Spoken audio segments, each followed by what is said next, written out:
Hi everyone! Good morning! I'm back! This is Sambrusas and welcome back to my YouTube channel. Oh my gosh! This is it guys, pag-uusapan natin ngayon. Reaction natin dito sa naganap na Miss Eco International for 2026. Nagulat ka ba? Yan ang tatalakayin natin ngayon. But before anything else, hello Philippines and hello beautiful people! Mabuhay! Kamusta kayong lahat? Sana lahat po kayo ay okay at safe ngayong araw na ito. At syempre sa lahat naman ng mga bago nating subscribers dyan, hello po sa inyo lahat. Maraming salamat guys sa pag-subscribe ninyo syempre dito sa channel ko. At syempre sa lahat naman ng makasolid na makamamasang dyan na laging tumututok dito. Araw-araw, lagi-lagi, maraming salamat guys sa inyong lahat. Syempre, usapang Miss Eco International tayo ngayon. So, ito na nga, katatapos lang ng Miss Eco International. At syempre, maraming nag-expect na makukuha natin ang back-to-back. Pagkakapanalo pa lang, syempre, ng ating pambato na si Doc Gabby dito sa Miss Eco Philippines, ay marami na nagsasabi na ang magiging laban niyan ay back-to-back win para sa Miss Eco International dahil nga daw magaling sumagot, panalo daw sa sagutan. So, madali na natin makukuha ang back-to-back. Pero ito na nga, binigyan na tayo ng sagot kagabi ng resulta dito sa Miss Eco International. So, kamustahin naman natin ang Miss Eco International 2026 at ano nga ba ang naging reaction mo? Nagulat ka ba? So, ayun. So, kagabi na nga, ayun, napuyat na ang ating mga kababayan sa paghihintay na matapos itong Miss Eco International. At, ayun, ako hindi. Natulog ako. Katulad ng ginagawa ko every year. Natutulog ako, tapos kinabukasan ko na lang pinapanood. Kasi nga, di ba, parang magpuyat daw ba? Oo, ganon. Miss Eco International, para sa akin, syempre, isa tong simpleng pageant na ginagawa dito sa Egypt. Hindi naman siya kabonggahan katulad ng nakikita natin sa ibang pageant ng Miss Grand, Miss Universe. So, hindi siya ganoon. Kaya yung mga nagre-reklamo, sana maintindihan ninyo na ibang pageant to. At taon-taon naman ay ganyan naman yung kanilang pageant. Wala naman silang binago, wala naman silang dinagdag, kundi gwapo lang ang kanilang host. So, pag-usapan natin yung entablado nila. Yung entablado nila, katulad nga ng inaasahan ko, ay ganun pa din naman. So, papasok dito, lalabas doon, yung mga tipong ganon. And then, of course, maganda lang yung setup ngayon kasi medyo parang mas malaki yung stage nila. At ayun, so mga kandidata, I think kulang lang sa konting rehearsal. Siguro kapag may rehearsal to, medyo mas bongga pa. So, kasi yung mga kandidata, hindi nila alam kung saan ba sila lalabas. Dito pa sila lalabas, dito pa sila papasok. Katulad ng national costume parade nila sa opening ng show nila. Medyo parang naguguluhan ako kasi si Japan lalabas dito, tapos papasok lalabas. Yung alam mo yun, hindi alam ng kandidata saan ba dapat sila papasok, entrance o saan sila exit. Tapos, ang haba ng introduction dahil yung mga girls, yung iba nag-overtime sa stage. Tapos yung iba naman mabilis lang naman, ganon. So, ang dami nilang candidates. Pero ayun nga, naluloka ako doon sa part na yung introduction nila medyo talagang ang sakit sa ulo. Yung parang bakit may ganito? Ba't hindi na lang magpakilala? E total meron naman silang event na nagsuot na sila ng ganyan, national costume. E di sana, na lang, introduction na kagad sa mga girls. Para, alam mo yun, tapos na. Oo. Hindi umabot ng 3 oras ng ganun-ganun lang. Oo.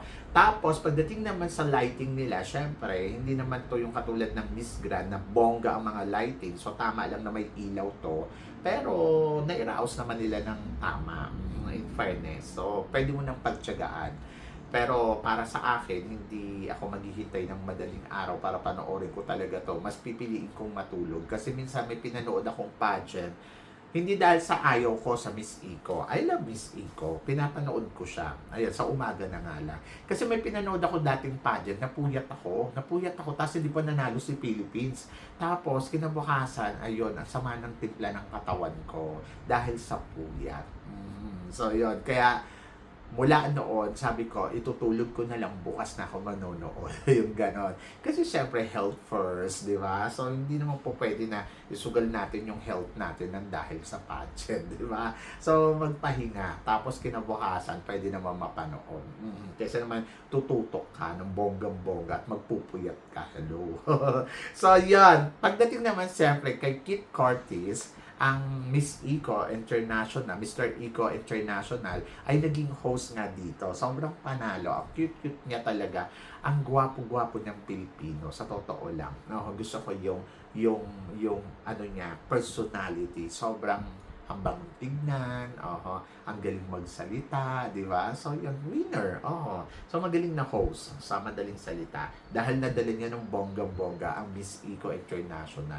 Ang ganda ng pronunciation, ang ganda ng accent, di ba? So, yun. So, the result, nalaman na natin. So, walang back-to-back na naganap kagabi. Medyo questionable dahil, ayun nga daw, si Doc Gabi ay hindi pumasok sa top 10 ng kompetisyon. Ano nga ba ang dahilan kung bakit hindi pumasok? Ang mga girls ay nabigyan na magpakilala isa-isa.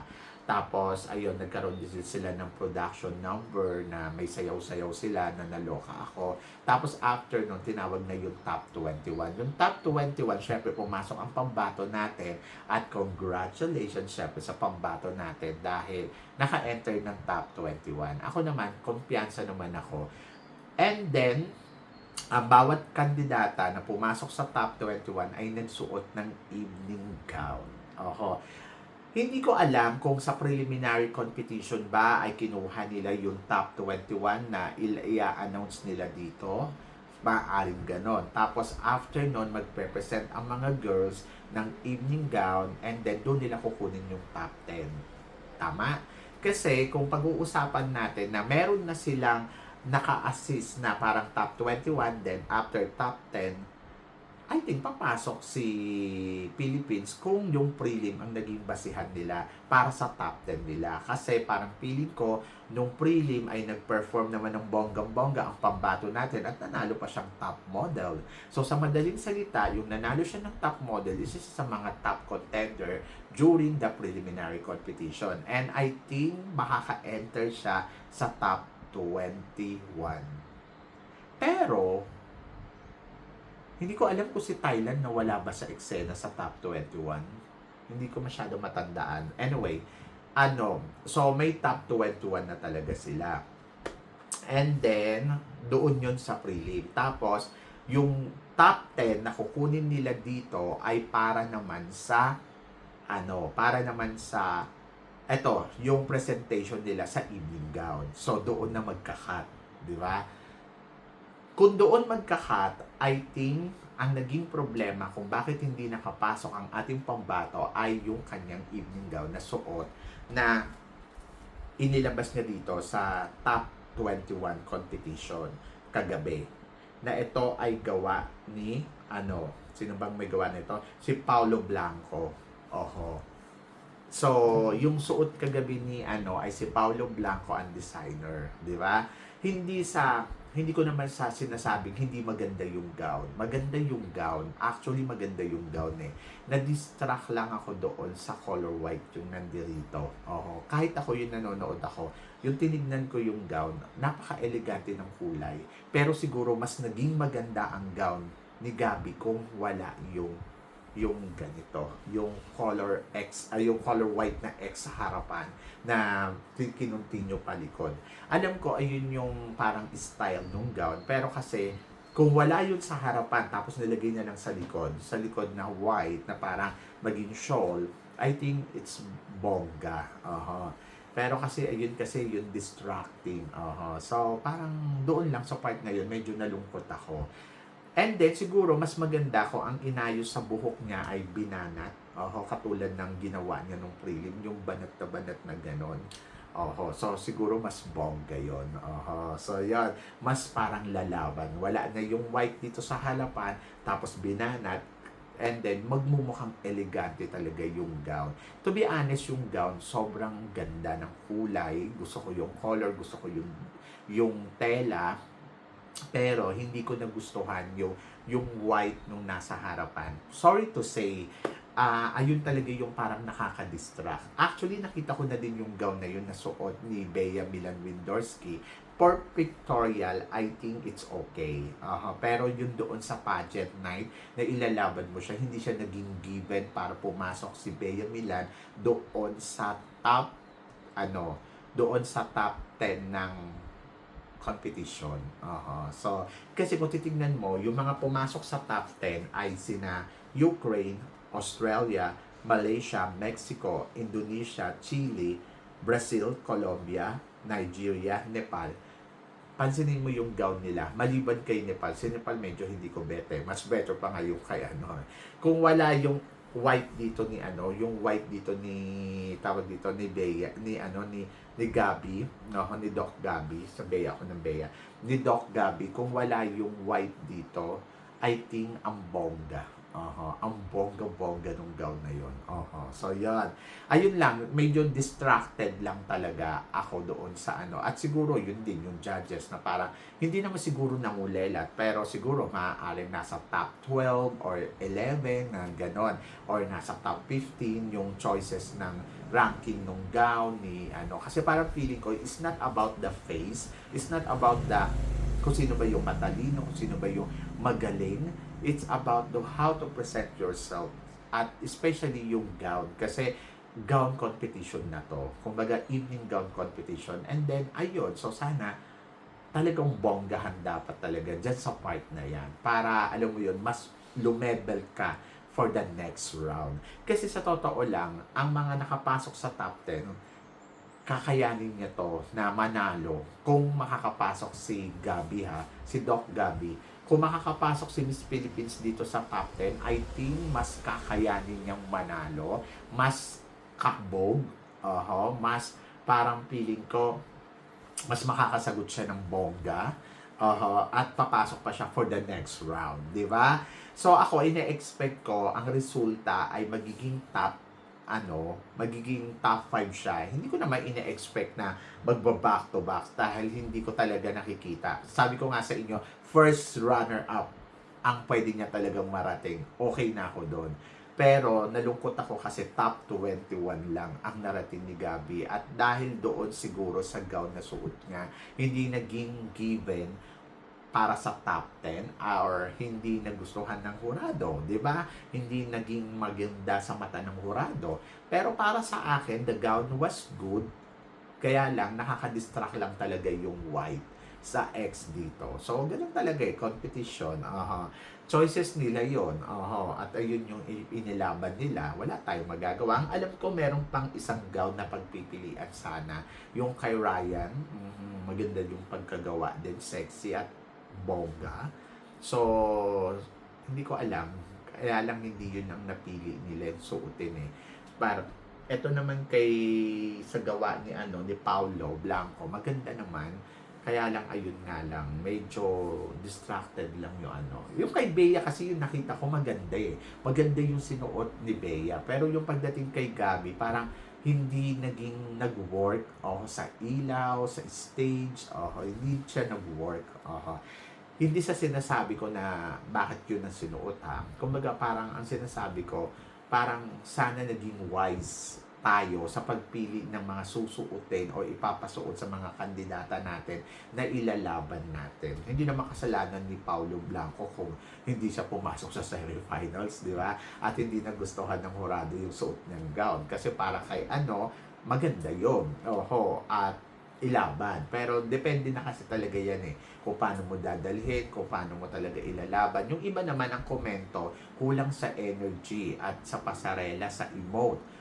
Pero nakita ko naman si Mexico naman, maganda yung gown, pero medyo parang kulang din sa eksena. But kung ganda ang pag-uusapan ng gown, I think sa design ang pinag-uusapan. Kung sino yung top 10 na best in gown na design na, alam mo yun, pasok sa panlasa ng hurado. So, walang mali, kundi kulang lang yung laban. Ayun. So, parang ganun talaga It's a competition. So, pwedeng yes, panalo, pwedeng talo, di ba? But, ako, para sa akin, sa Miss Eco International, wala naman ako masabi sa organization nila. Kasi naiintindihan ko din ng pageant ay kailangan ibigay mo din sa iba. Hindi puro tayo lang. And then yes, magaling yung pambato natin, pero may kulang kasi do sa ipiniresent niya sa laban niya dito. Kasi parang feeling ko naman magiging fair naman ang laban natin kung etong pambato natin ay mas naging wise sila doon sa ipinili nilang choices na gagamitin nila at para makatawid pa sa next round. At kung sa next round, kung nakatawid siya, I think Q&A ang titignan doon. I think panalo kung paano sumagot doon si Gabi dahil matalino si Gabi at parang feeling ko baka manalo pa siya dito, di ba? And then kay Mexico naman, maganda yung paliwanag ni Mexico noong sa top 10. Sobrang gusto ko yung kanyang explanation. Yes, hindi siya ganun kakabog mag-English, pero yung laman ng content ng sinasabi niya ay very inspiration talaga. At hindi ako nagtaka kung bakit siya ang nanalo, di ba? So, yon. And congratulations, syempre, sa mga nanalo. So, ganun talaga ang pageant, guys. So, congratulations, syempre, dito, kanino ba? Sa bagong winner, syempre, ng Miss Eco, ang Mexico. Sabi nga nila, para daw, ang ginawa daw ay, naging, ang tawag dito? May sinasabi sila na para daw na ang nangyari daw ay yung katulad daw kay Fatima. Sabi ko, hindi naman. Yung iba may nababasa pa ako, binili daw ang corona. Parang ganito ba ang kailangan maging reaction natin sa tuwing matatalo yung kandidata natin? So, yon. So, bongga ang gown ni Miss Mexico, kaya siya nakarating sa top 10. Maayos yung sagot niya, may laman yung ibig niyang ipaliwatig o ipaliwanag o i-explain doon sa sagot niya, kaya siya ang nanalo. So, yun, ganun lang. So, ang winner ay Mexico. Ang first runner-up naman ay si Ukraine. Second runner-up naman si Australia. Third runner-up naman si Indonesia. Fourth runner-up naman si Brazil. And then, of course, nagkaroon ng beauty, elegance, sustainability, and unforgettable moment celebration, empowered women from around the world. Miss Eco International, Miss Eco 2026, Beauty for a Cause. Sustainable Eco Queen. Ayun nga, si Mexico ang winner. And then, the result of, so si Ukraine naman yung first runner-up. And then, second runner-up naman si Australia. Third runner-up naman si Indonesia. And then, fourth runner-up naman si Brazil. So, yan. And congratulations, syempre, sa lahat ng winners. Di ba? Dahil ang mga winners ay talaga namang masasabi natin na ginawa din naman nila yung best nila para sa laban nila dito sa pageant. Kumbaga, kanya-kanyang swerte, kanya-kanyang diskarte, kanya-kanyang laban. And then, of course, kay Doc Gabi naman, syempre, maraming salamat sa iyo, Doc Gabi. Dahil, no matter what happened, sabi ko nga, panalo man o hindi, ay naniniwala ako na ginawa ni Doc Gabi ang best niya sa competition na to. At higit sa lahat, syempre, yung team niya na talaga namang nagtrabaho din. Competition to, guys, maaaring hindi tayo perfect doon sa mga materials na ginamit natin, pero alam ko na pinag-isipan nila yon at pinaghandaan. So, ayun lang talaga. Medyo hindi lang talaga panalo yung paghahanda. Kumbaga parang sana mas pinag-igihan pa. Pero syempre, meron pa naman sa susunod na taon and better luck next time. Diba? So yun, medyo malakas din naman yung laban natin next year. So paghandaan, yung isang taon na mahigit na hinihintay ng mga kandidata natin, kailangan pagplanuhan, paghandaan ng bonggang-bongga ang kanilang magiging laban. Hindi po pwede yung sapat lang, di ba? Dapat talaga may extra bagkansa na paghahanda para sa competition. Kasi i-sure mo na panalo. Kasi kung pag-uusapan natin yung ganda ni Doc Gabi, maganda naman. Kung pag-uusapan natin yung talino, matalino, di ba? So doon talaga sa materialis na ginagamit natin na nagkakatalo-talo kasi hindi natin alam kung ano ba ang pinreferred ng ibang candidates, di ba? So yon. So doon lang, ayun lang. And then ang reaction ko, siya pinagulat ako kasi grabe ha. Ano nangyari? Ganon. Ganun yung reaction ko. Parang, ha? Wala sa top 5. Oho. So, nakakapanghinayang. Pero, ganoon talaga ang competition. And, maging happy tayo sa winner. Maging happy tayo sa mga nakaposisyon dyan. Hindi ibig sabihin nun ay hindi tayo nakarating sa top 5 ay mahina ang Pilipinas. Malakas ang Pilipinas, pero ganun talaga, kanya-kanyang diskarte. And then, lagi nyo tandaan, hindi lang naman to isang beses lang tayo nanalo dito. Kumbaga, kung pabor din naman ang pag-uusapan ay laging pabor naman sa atin ang organization ng Miss Eco International. Ilang bang mga queens natin na nanalo na dyan since 2018, di ba? 2018, tapos may nanalo pang isa. Tapos ayan pa, may nanalo pa, 3 reyna. Not bad. Tapos may mga runners-up pa tayo. At take note, first runner-up pa talaga. Kaya not bad. So, job well done, Philippines. Hindi sa lahat ng oras ay lagi tayo ang wagi. Yes, gusto natin manalo si Doc Gabby, pero hanggang dito lang wala tayong magagawa. But Doc Gabby, job well done. Congratulations dahil nakita naman namin na ginawa mo yung best mo. And magandang journey para kay Doc Gabby. So, magandang experience. Di ba? So, yun. So, kayo guys. Ano ba? Alam ko lahat kayo gulat. Pero sana maintindihan ninyo na ganun talaga ang pageant. Comment below pa rin syempre kung ano naman ang comment mo. Tingin mo ba sa gown nga ba talaga nagkaroon ng problema kung bakit hindi nakarating sa top 10 ang ating pambato? So, please comment below para at least malaman ko naman kung ano naman ang chika mo sa mga tinatalakay natin. And then, ayun. So, sana mapaghandaan sa mga susunod. And then, of course, sa designer niya, congratulations pa din. Dahil alam ko, tinry naman ng designer niya yung best. Para sa laban niya dito sa Miss Eco International. Diba? So, yun. So, syempre maraming salamat po sa inyong lahat sa love and support na binibigay ninyo syempre dito sa channel ko. At sa mga hindi pa nakaka-follow at nakaka-subscribe, please don't forget to click like and subscribe my channel. At i-click nyo na rin po ang notification bell to more updated syempre sa aking mga chika. Sabi ng ganon, always keep smiling and laban lang. So guys, hanggang dito na lang. Hanggang sa muli nating chikahan. See you tomorrow. Thank you guys.